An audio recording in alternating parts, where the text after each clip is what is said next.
Bonjour à tous et bienvenue sur la chaîne de Sabrina Cuisine. Aujourd'hui, on va faire une chorba tunisienne très délicieuse et facile à réaliser qui est faite généralement avec la langue de oiseau. Restez avec moi pour suivre les différentes étapes. Pour commencer, je mets tout à froid, je n'ai pas encore mis le feu.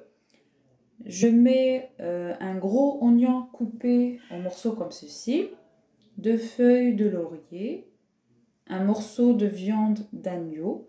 Alors normalement c'est avec un morceau de blanc de poulet, mais moi je préfère mettre de l'agneau.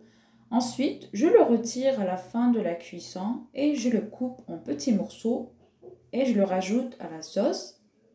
Une branche de céleri mixée, un bouquet de coriandre mixé. Je mets la moitié de celui-ci. Je mélange un petit peu. Et je mets une petite cuillère de concentré de tomate. Une cuillère à café de... Plutôt 2 cuillères à café de tabl tunisien. Alors le tabl tunisien, c'est genre d'un ras al hanout.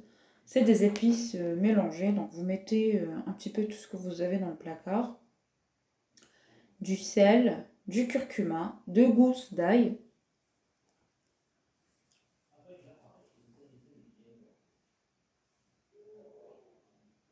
Une poignée de pois chiches pré-cuits. Alors moi, je fais cuire tout le temps les pois chiches à part dans une autre casserole. Et je garde l'eau de cuisson pour la rajouter à la sauce.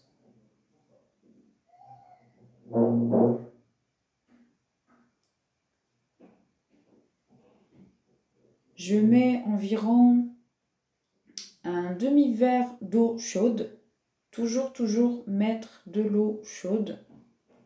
Je mélange. Là, je vais mettre le feu.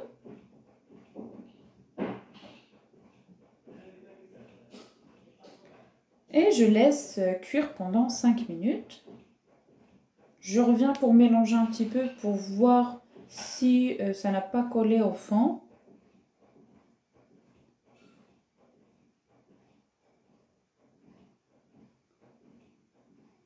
Je laisse encore 5 minutes. Là, je rajoute du piment fort. Moi, j'aime bien une chorba piquante. Bien sûr, c'est facultatif. Vous n'êtes pas obligé de mettre du piquant.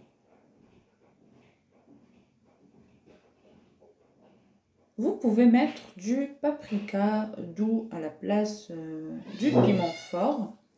Et là, je rajoute 1,5 litre d'eau chaude. Ensuite, je laisse cuire pendant 45 minutes à feu doux. Bien sûr, la différence de cuisson entre le blanc de poulet et l'agneau, elle est différente. Si c'est le poulet, c'est vraiment moins de 45 minutes. Et je viens diviser la chorba en deux. Alors moi, dans la marmite, j'ai mis à peu près 2 bols bien remplis. Et je rajoute 2 bonnes cuillères à soupe de langue d'oiseau. Alors si vous décidez de mettre que la langue d'oiseau pour toute la marmite, vous rajoutez un demi-verre. Et je laisse cuire pendant 10 minutes. J'espère que la recette d'aujourd'hui vous a plu. Et moi, je vous retrouve une autre fois dans une nouvelle vidéo. Ciao, ciao!